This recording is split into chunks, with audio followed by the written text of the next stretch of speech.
Bismillahirrahmanirrahim. Assalamualaikum warahmatullahi wabarakatuh.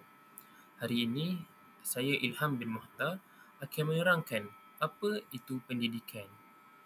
Okey, pendidikan ni ialah proses mengembangkan potensi diri seseorang melalui pembelajaran, pengajaran, latihan dan bimbingan untuk mencapai pengetahuan, kemahiran, nilai dan sikap yang positif.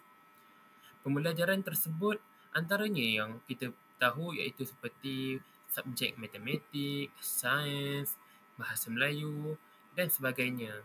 Pengajaran pula adalah berlaku apabila ada seseorang individu itu yang menyampaikan ilmu kepada anak murid ataupun dan sebagainya. Di situ berlakulah pengajaran. Latihan itu apabila setelah berlakunya proses pembelajaran dan pengajaran, maka guru-guru akan memberi latihan kepada para pelajar untuk memastikan dan memantapkan lagi pengetahuan mereka mengenai ilmu yang telah dipelajari. Seterusnya, tidak cukup dengan itu, bimbingan juga sangat penting dalam memastikan pendidikan berjalan dengan lancar kerana bimbingan merupakan satu faktor yang tidak dapat digantikan oleh AI dan sebagainya, di mana disebabkan itu, pekerjaan guru ini hanya dapat dilakukan oleh manusia sahaja kerana manusia akan saling memahami dengan manusia. Okey, untuk mencapai pengetahuan yang sedia ada ataupun yang belum ada, di mana mereka dapat tahu dalam mengaplikasikan pelbagai kemahiran dan nilai-nilai dan sikap yang positif seperti bersabar, kerjasama, gigih dan sebagainya. Dalam konteks formal, pendidikan berlaku di institusi seperti sekolah. Antara sekolah-sekolah yang kita dapat kenal pasti seperti SK, SMK, SJKC dan sebagainya, kolej dan universiti. Manakala dalam konteks tidak formal, ia juga boleh berlaku dalam pengalaman hidup, pembelajaran kendiri dan interaksi sosial. Bagaimana saya dapat menerangkan pengalaman hidup ni adalah seperti contoh, seseorang itu didapat mengalami pengalaman seperti di mana dia terjebak di sesuatu tempat dan dia dapat mempelajari dan mengaplikasikan skill baharu dalam kehidupannya untuk digunakan seperti membina unggun api, mencipta tempat tinggal dan sebagainya. Pembelajaran kendiri di mana mereka mengaplikasikan kemahiran, mereka berfikir dengan otak mereka sendiri dan menggunakan alat-alat tersebut untuk menyerlahkan mereka punya ilmu-ilmu.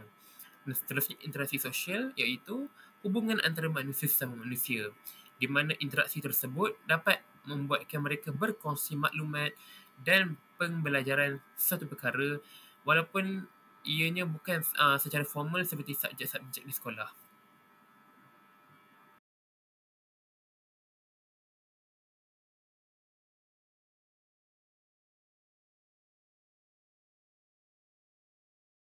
Assalamualaikum warahmatullahi wabarakatuh. Saya Hisham bin Hashim. Saya akan menerangkan tentang aspirasi pendidikan. Apakah itu aspirasi pendidikan? Aspirasi pendidikan merujuk kepada matlamat jangka masa panjang yang ingin dicapai dalam sistem pendidikan sebuah negara. Contohnya, di negara Malaysia khususnya. Aspirasi pendidikan ni diwujudkan adalah untuk memastikan kualiti dan mutu pendidikan di Malaysia setanding dengan negara-negara luar, dan program ini dirangka khas dalam jangka masa yang panjang. Di Malaysia, aspirasi pendidikan ditetapkan melalui Pelan Pembangunan Pendidikan Malaysia PPPM 2013-2025. Apakah peranan aspirasi pendidikan Malaysia ni? Aspirasi pendidikan Malaysia ni bertujuan untuk meningkatkan kualiti pembelajaran dalam bilik darjah. Dia tidak memfokuskan setiap pelajar tu hanya mendapat grade yang tinggi dan yang baik, akan tetapi memastikan seorang pelajar tu memahami dengan lebih mendalam dan sebaik-baiknya ilmu yang disampaikan oleh setiap guru di dalam bilik darjah. Apakah yang dilakukan oleh PPPM ni? Dia memperkenalkan kurikulum standard sekolah rendah KSSR dan kurikulum standard sekolah menengah KSSM. supaya apa? Supaya memastikan setiap subjek dan silibus yang disampaikan tu selari dengan perkembangan dan seiring dengan perkembangan zaman moden pada zaman sekarang. Yang kedua, dia mewujudkan program dui bahasa DLP supaya pelajar tu dia lebih mahir dalam bahasa Inggeris.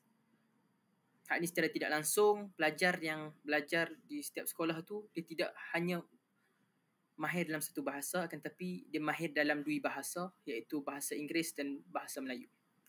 Yang ketiga, dia menggalakkan pendidikan STEM supaya lebih ramai pelajar berminat dalam sains dan teknologi. Contohnya, dia mewujudkan silibus-silibus sains, teknologi, matematik di sekolah menengah. Sebagai contoh, subjek fizik, biologi, kimia dan matematik tambahan. PPPM ni juga dia memastikan tiada pelajar yang ketinggalan walaupun mereka berasal dari keluarga yang miskin atau tinggal di kawasan pengalaman. PPPM ni dia menyediakan sekolah pendidikan khas dan program pendidikan eksklusif untuk anak-anak OKU. Dia memberikan bantuan awal persekolahan kepada keluarga berpendapatan rendah dan dia melaksanakan program transformasi sekolah 2025 TS25 untuk meningkatkan kualiti sekolah luar bandar. PPPM ni juga sebagai seorang mentor memperkasa profesyen perguruan. Apa yang dilakukan oleh PPPM ni, dia melatih guru melalui program pembangunan profesional berterusan CPD. Dia memperkukuhkan Institut Pendidikan Guru IPG supaya melahirkan guru yang lebih berkemahiran tinggi, guru yang dapat menguasai dalam pelbagai bidang. Dan yang ketiga, memberikan insentif kepada guru berprestasi tinggi supaya mereka lebih bermotivasi. Sebagai contoh, memberikan allowance tambahan kepada guru-guru yang berkualiti dan secara tidak langsung dapat meningkatkan lagi motivasi guru itu untuk lebih ke hadapan dan lebih ke hadapan dan menjadi guru yang terbaik.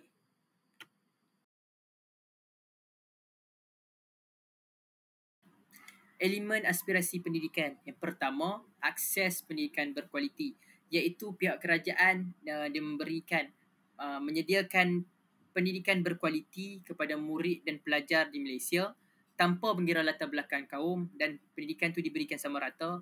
Sebagai contoh, kanak-kanak yang berumur 6 tahun ke atas diwajibkan untuk mendapat pendidikan rendah, sebagai contoh prasekolah dan sebagainya.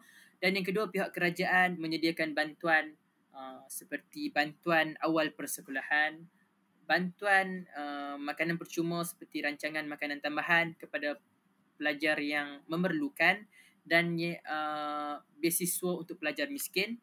Dan yang ketiga, sekolah pendidikan khas dan pendidikan inklusif. Pihak kerajaan memberikan peluang kepada pelajar OKU untuk belajar dalam persekitaran yang kondusif yang sesuai dengan keperluan mereka. Yang kedua, equity dalam pendidikan. Sebagai contoh, golongan yang kurang berkemampuan pun tidak dikecualikan dalam sistem pendidikan. Pihak kerajaan turut memberikan pendidikan yang berkualiti kepada golongan yang berkemampuan agar tidak ketinggalan begitu sahaja. Sebagai contoh, pihak kerajaan menyediakan sekolah amanah dan sekolah kluster kecemerlangan untuk memastikan sekolah luar bantu sekolah luar bandar mencapai standard yang lebih baik dan cemerlang seiring dengan sekolah-sekolah yang lain. Yang kedua, program transformasi sekolah 2025 TS25 meningkatkan mutu pengajaran di sekolah berprestasi rendah. Dan yang terakhir, kelas pemulihan khas adalah untuk pihak kerajaan menyediakan kelas khas kepada pelajar yang lemah dalam membaca, menulis dan mengira. 3M. Dan yang ketiga, kualiti pendidikan untuk apa? Untuk meningkatkan tahap akademik dan kemahiran. Sebagai contoh, pelajar tu dia tidak bukan sahaja cemerlang dalam peperiksaan, akan tetapi pelajar tu dia dapat menguasai apa yang disampaikan oleh guru dengan lebih baik dan cemerlang. Sebagai contoh, pemerkasaan kurikulum, dengan pihak kerajaan melaksanakan kurikulum standard sekolah rendah KSSR dan kurikulum standard sekolah menengah KSSM yang lebih fleksibel dan seiring dengan peredaran zaman pada masa sekarang. Yang kedua, program Dwi-Bahasa DLP bagi memastikan pelajar tu dapat menguasai bahasa Inggeris dan bahasa Melayu dan pendekatan STEM, contohnya iaitu sains, teknologi, kejuruteraan dan matematik, dengan pihak kerajaan mewujudkan silibus fizik, biologi dan kimia dalam sekolah menengah untuk memastikan untuk menarik minat pelajar dalam bidang sains dan teknologi. Yang keempat, kecekapan sistem pendidikan. Sebagai contoh, pihak kerajaan ni dia mengurangkan beban kerja guru. Contohnya membagi bidang tugas tu dengan sama rata dan tidak guru tidak dibanding dengan bidang kerja yang berlebihan, dan secara tidak langsung dapat memastikan guru lebih memfokuskan kepada pengajaran dalam bilik darjah. Pentaksiran berasaskan sekolah PBS yang lebih fleksibel dan tidak hanya bergantung pada periksaan semata-mata. Pembangunan digital dalam pendidikan iaitu melalui platform D5 Digital Educational Learning Initiative Malaysia dengan pihak kerajaan menyediakan komputer riba secara percuma untuk memudahkan pelajar mengakses D5 tersebut. Dan yang terakhir, identiti nasional dengan pihak kerajaan masukkan civic dan nilai murni dalam kurikulum sekolah, rancangan integrasi murid untuk perpaduan RIMUP untuk mengalakkan pelajar dari pelbagai kaum berinteraksi dalam aktiviti kurikulum, dan pengukuhan sekolah kebangsaan SK sebagai pilihan utama pendidikan bagi memupuk perpaduan. Hal ini kerana Malaysia wujud dalam pelbagai kaum, dan dengan langkah yang diambil oleh pihak kerajaan secara tidak langsung dapat memastikan perpaduan kaum di Malaysia lebih erat.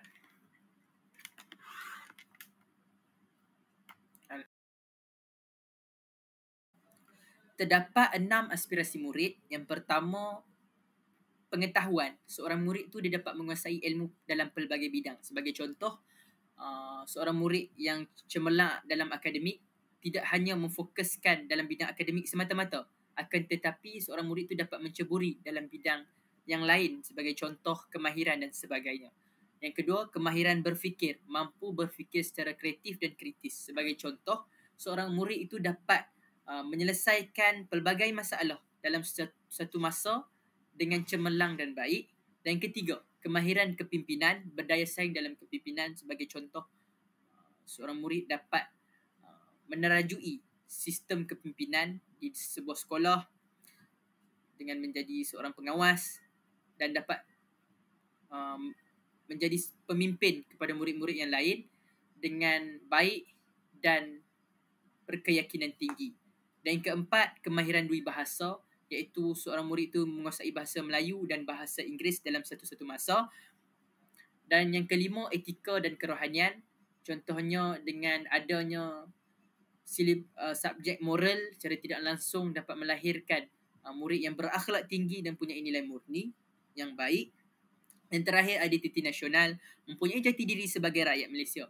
Sebagai contoh, dengan adanya subjek sejarah, secara tidak langsung seorang pelajar itu dapat mendalami sejarah-sejarah di Malaysia dan secara tidak langsung dapat memupuk semangat dan rasa cinta seorang pelajar kepada negara.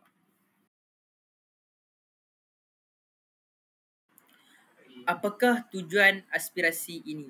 Aspirasi ini bertujuan membentuk modal insan yang berkualiti tinggi untuk memenuhi keperluan pembangunan sebuah negara.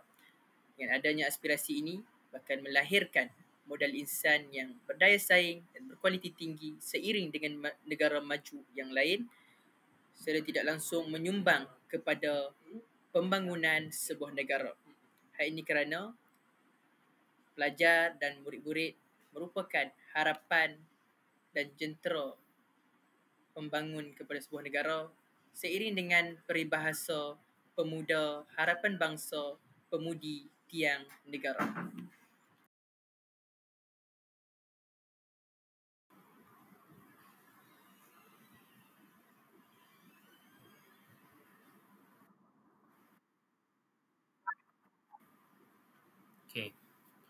Seterusnya, kita akan membincangkan hala tuju pendidikan di Malaysia.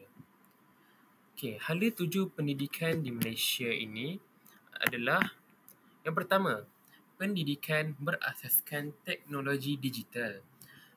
Di mana penggunaan teknologi seperti pendekatan STEM iaitu sains, teknologi, kejuruteraan, matematik dan seterusnya TVET ataupun TVET, TVET, pendidikan teknikal dan latihan vocational dan IR 4.0 iaitu Revolusi Industri 4.0 diterapkan dalam sistem pendidikan untuk melahirkan pelajar yang mahir dalam bidang teknologi. Ini bertujuan untuk menyediakan generasi muda dengan kemahiran yang relevan untuk masa hadapan. Kerana setengah pelajar mereka tidak mampu menguasai subjek-subjek teras seperti yang kita tahu matematik, bahasa Melayu, English, muzik dan sebagainya, maka diciptakan pendidikan seperti ini supaya memastikan pelajar-pelajar yang kurang dari segi akademik dapat menyerlahkan bakat-bakat mereka di bahagian dan bidang-bidang yang mereka dapat ceburi. Yang seterusnya, pendidikan inklusif memastikan semua pelajar yang kurang upaya mendapat akses pendidikan berkualiti. Pendidikan inklusif bermaksud semua pelajar, termasuk mereka yang mempunyai keperluan khas, diberikan akses kepada pendidikan. Ini memastikan tiada pelajar tercicir dan setiap individu mendapat peluang yang sama untuk belajar dan berkembang. Langkah ini juga membentuk masyarakat yang lebih adil dan sama. Seperti apa yang kita tahu, ada setengah pelajar yang kurang upaya dari segi penglihatan, pendengaran dan juga terdapat penyakit di mana mereka tidak dapat membaca perkataan dan huruf-huruf dengan jelas.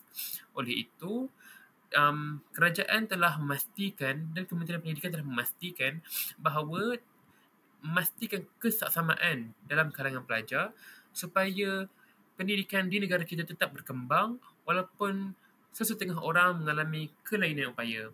Seterusnya, pembelajaran sepanjang hayat. Pembelajaran sepanjang hayat iaitu dia menggalakkan budaya pembelajaran berterusan dalam kalangan rakyat Malaysia. Konsep pembelajaran tidak terhad kepada sekolah sahaja tetapi perlu diteruskan sepanjang hayat. Rakyat Malaysia digalakkan untuk terus menimba ilmu walaupun selepas tamat persekolahan ataupun universiti. Ini penting bagi meningkatkan kemahiran diri, daya saing dan pembangunan negara dalam era globalisasi. Sebagai contoh, pelajar-pelajar lepasan IPG sendiri di mana jika terdapat mereka yang mempunyai kelayakan ataupun ingin menyambung pelajaran mereka untuk mendapatkan PhD, maka mereka boleh menyambungkan pelajaran mereka dan teruskan dalam mengejar kerjaya mereka sebagai pensyarah. Terdapat juga matrikulasi yang telah mengadakan program pelajar cemerlang di mana pelajar yang mendapatkan pointer 4 flat boleh memohon untuk memohon menjadi pelajar cemerlang yang dapat disponsor untuk meneruskan pembelajarannya. Okey, seterusnya yang keempat, keseimbangan akademik dan sosial. Memastikan pelajar bukan sahaja cemerlang dalam akademik tetapi juga mempunyai nilai moral dan kemahiran insaniah. Pendidikan tidak hanya menitik beratkan dari segi akademik dan kefahaman pelajar terhadap pelajaran tersebut, tetapi nilai moral dan insan ini juga penting kerana ia akan dimanfaatkan dan akan dipertekankan apabila mereka melangkah ke alam kerjaya. Jika kita memberi satu contoh yang dapat mudah difahami, cuba kita bayangkan di mana satu keadaan suasana kerja yang di mana masing-masing melakukan kerja-kerja sendiri, di mana mereka tidak menitik beratkan sifat dan nilai-nilai murni kerjasama yang menyebabkan masing-masing melakukan tugas sendiri yang menyebabkan hasil yang dapat diproduksikan daripada pekerjaan mereka merudum dan tidak berkualiti. Hal ini kerana mereka kurangnya penekanan terhadap nilai-nilai murni ini. Antara yang lain juga, nilai murni ini juga memastikan pekerjaan yang dilakukan itu oleh para pelajar dan sebagainya dapat dilakukan secara berintegriti, kerana apa yang kita tahu, jika bermulanya masalah dari segi guru-guru yang tidak berintegriti ini, maka kita tidak dapat akan melahirkan pelajar-pelajar yang cemerlang seperti apa yang telah diharapkan dan telah ditargetkan oleh kerajaan Malaysia.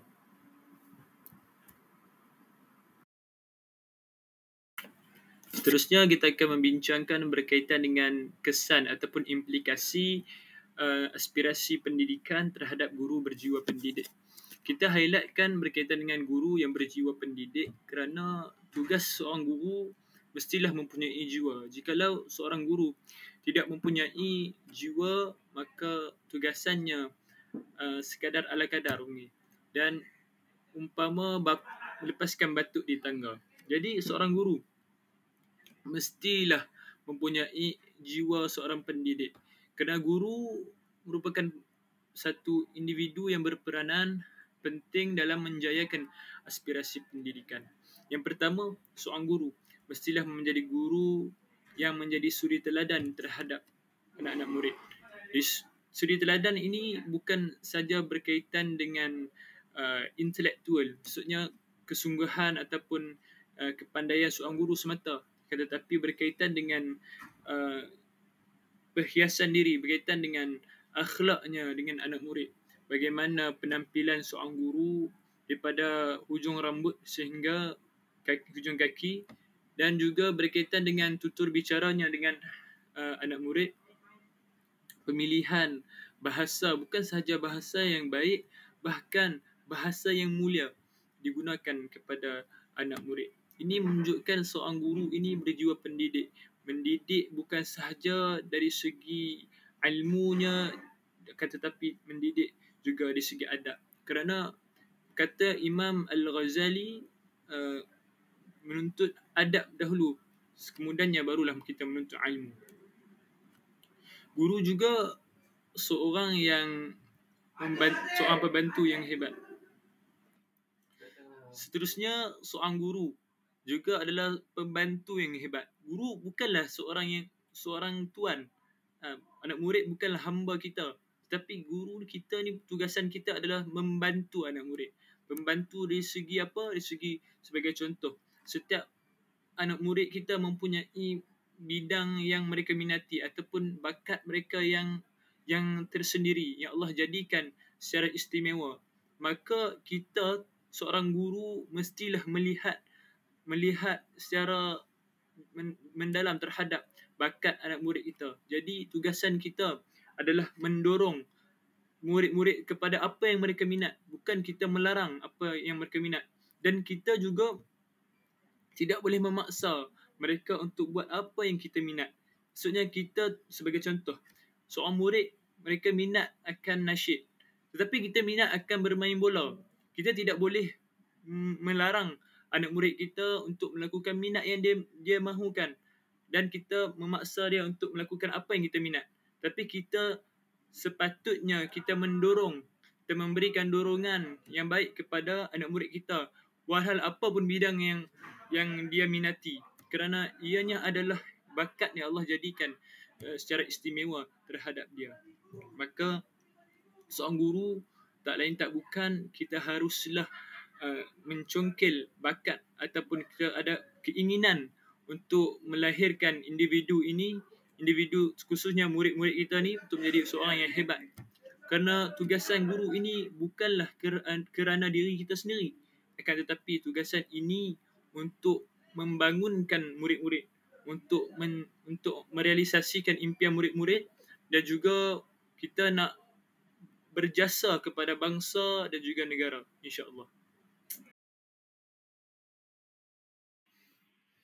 Bismillah, seterusnya kita akan membincangkan berkaitan dengan ciri-ciri guru yang berjiwa pendidik.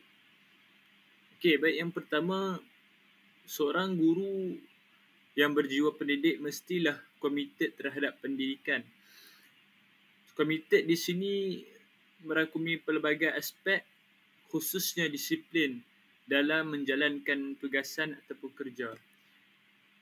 Antara disiplin antaranya adalah dari segi kepandaian untuk mengurus masa.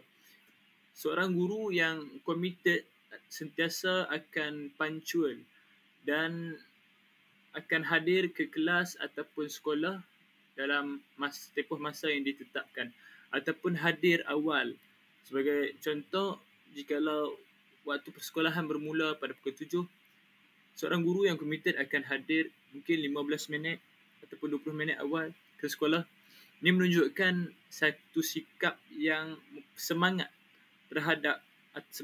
dan seronok akan kerjaya seorang guru. Seorang guru juga committed dari segi pelaksanaan tugas. Sebagai contoh, di dalam kelas, usaha bukan sekadar melepaskan batuk di tangga, tetapi mahu memberikan satu nilai tambah kepada murid-murid dan ada keinginan untuk memahamkan murid-murid berkaitan dengan topik ataupun subtopik yang diajarkan. Kalau kita bincangkan selain daripada bukan berkaitan dengan dari segi akademik, mungkin kita boleh bincangkan secara dari segi skop yang luas, iaitu dalam bidang co-curriculum. Setengah guru hanya fokus berkaitan dengan kerja buat akademik, maksudnya di dalam kelas.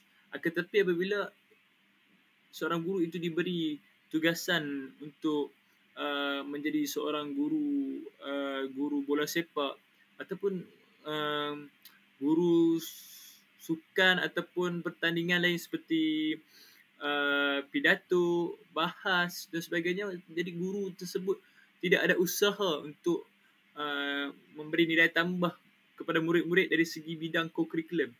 Sebagai contoh, jikalau pertandingan bola sepak, seorang guru mestilah committed dalam melakukan latihan secara kerap dengan cara mungkin boleh memanggil jurulatih luar untuk memberikan kemahiran yang baharu kepada murid-murid. Jadi seorang guru itu mesti ada sikap mahu memberikan sesuatu kepada murid-murid, bukan saja di bidang akademik, malah di bidang co-curriculum. Sebab seorang guru yang hebat, yang seimbang dari segi akademik dan juga co-curriculum. Seterusnya, ciri-ciri yang seterusnya adalah kreativiti dan inovasi. Seorang guru mestilah kreatif dalam pendidikan, tidak semata-mata menggunakan percakapan, tetapi menggunakan inovasi, kreativiti sendiri dalam penghasilan produk. Sebagai contoh, saya di bidang pendidikan Islam, kita juga boleh membuat produk yang pelbagai. Sebagai contoh, saya mestilah kreatif dan menguasai jikalau dari segi penulisan, saya mestilah menguasai seni khat. Kalau dari segi bacaan, saya mestilah kreatif dan menguasai dari segi ilmu taranumnya, dari segi lantunan, irama-irama Masri ataupun irama padang pasir seperti irama Hijaz, irama Bayati, Nahawan dan juga Ras. Ianya ada satu bentuk kreativiti yang kita boleh hasilkan kepada murid-murid, dan juga kita boleh inovasikan sistem. Kita akan boleh inovasikan satu benda untuk menjadi lebih seronok untuk murid-murid belajar. Dari segi mungkin kita boleh membuat bahan bantuan mengajar yang menarik menggunakan bahan-bahan yang terbuang misalnya. Seterusnya, penggunaan teknologi. Di zaman sekarang ni, teknologi sangat berkembang pesat dan penggunaan teknologi mestilah diguna pakai di dalam pendidikan, kerana kita perlu mengambil manfaat daripada perkembangan teknologi ini terhadap pendidikan. Dan kita tahu bahawasanya murid-murid sangat mahir menggunakan teknologi dan mereka banyak belajar sesuatu benda menggunakan teknologi. Dan di sekolah juga kita harus mendidik bagaimana penggunaan teknologi yang baik Bukan sahaja penggunaan teknologi yang tanpa had, penggunaan masa bagaimana, adakah ada benda yang tidak baik di dalam gadget dan sebagainya. Jadi kita gunakan teknologi dengan cara kita tunjuk bagaimana kita nak menjadikan teknologi ini menjadi manfaat kepada murid-murid dari segi pencarian maklumatnya, bagaimana mahu mencari maklumat dan sebagainya. Dan saya di bidang pendidikan Islam, kita akan ajar berkaitan dengan bagaimana kita nak mencari status hadis tersebut. Misalnya, kita letak satu bait ataupun satu perkataan yang berkaitan dengan hadis yang terkenal. Contohnya hadis yang selalu dikatakan utlubul ilm ila balad as-Sin, menuntut ilmu sehingga ke negara China. Bahkan ada yang mengatakan itu adalah hadis Nabi. Jadi kita boleh mencari status hadis tersebut di dalam internet. Kita melawati satu laman web yang bernama hadis, kita tulis baik tu dan kita tengok statusnya, dan status adakah sama ada hadis tersebut dhaif dan sebagainya. Seterusnya, pembangunan profesional yang berterusan. Seorang guru yang berjiwa pendidik juga sentiasa membangunkan dari segi ilmu intelektualnya, bukan sekadar berada di takuk yang sama dan takuk lama, tidak mahu berganjak, tetapi dia mahu berinovasi, mahu ke depan seiring dengan peredaran zaman. Bukan sahaja menggunakan metod cara lama, tapi menggunakan cara yang sesuai dengan zamannya. Seterusnya, seorang guru yang hebat juga mempunyai keupayaan untuk membentuk jati diri seorang pelajar. Seorang guru dia ibarat nahkoda kapal, mampu memberikan arahan kepada murid, bahkan mampu mengacu, mampu memberikan acuan yang baik, membuat acuan untuk membentuk satu sahsiah, satu individu yang cemerlang memimpin negara pada masa hadapan. Kita mampu membentuk mengikut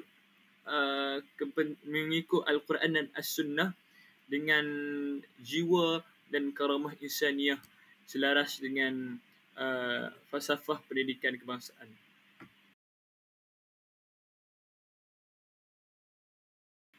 Baiklah, kita akan tutup perbincangan kita berkaitan dengan aspirasi pendidikan ni dengan satu petikan daripada Howard Gardner tahun 1983. Beliau mengatakan bahawasanya setiap individu mempunyai pelbagai kecerdasan ataupun multiple intelligence, dan guru harus menyesuaikan kaedah pengajaran berdasarkan keunikan pelajar. Kita sedar di sini Allah mencipta kita manusia, insan, pelbagai. Bahkan mencipta Allah, menjadikan Allah create manusia itu berbeza, menunjukkan Allah ini maha berkuasa. Lemahnya Tuhan jikalau mencipta manusia itu sama jenis, mencipta di segi rupa sama, semua sama, sikap, watak semua. Jika sama, maka lemah, Allah itu lemah. Jadi Allah menunjukkan kekuasaannya dengan Allah menciptakan satu makhluk bernama manusia, dan makhluk manusia ini pelbagai, tidak sama dari segi rupa, warna kulit, mukanya, rambutnya, bahkan sekecil-kecil perkara itu seperti cap jari. Maka menunjukkan Allah ni Allah maha berkuasa. Jadi apabila manusia ini mukanya berlainan, warna matanya pun boleh jadi berlainan, sudah tentu kecerdasan kita pun berlainan. Kita tidak mahu mengatakan bahawasanya ada terms pelajar bodoh dan pelajar yang pandai, tetapi ianya bergantung kepada keupayaan pelajar itu. Setengah pelajar tidak mampu menangkap beberapa perkara dengan cepat. kerana itu kelemahan dia. Maka kita harus mencari satu kaedah yang sesuai dengan kemampuan seorang pelajar tersebut. Kerana seorang pelajar yang cemerlang di akademik tidak semestinya dia cemerlang di bidang co-curriculum ataupun sukan. Setengah pelajar yang cemerlang di bidang sukan tidak pula cemerlang di bidang akademik. Maka mereka ini mempunyai minat ataupun kecenderungan ke arah yang berbeza. Jadi kita seorang guru mestilah menggunakan kaedah yang sesuai berdasarkan keunikan pelajar.